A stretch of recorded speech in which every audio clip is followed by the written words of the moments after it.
মশলা কষাচ্ছি। এই ডালের বড়ি দিয়ে রান্না হবে। যে গরম জল করে রাখছি, গরম জল দেবো সবজিতে। কষানো হয়ে গেছে, এখন গরম জলটা দিয়ে দিচ্ছি। গরম জল ফুটে উঠলে এবার বড়ি কটা দিয়ে দেবো। ডাল দিয়ে বড়া বানাইছি, বড়ি করছি, যে তার ভিতরে প্রসাদ চলে এসেছিলো, প্রসাদ খেয়ে নিছি।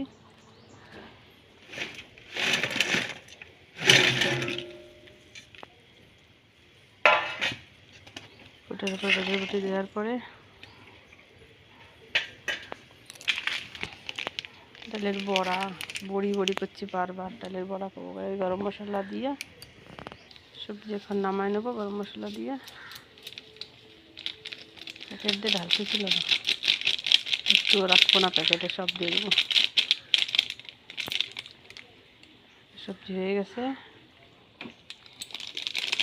এখন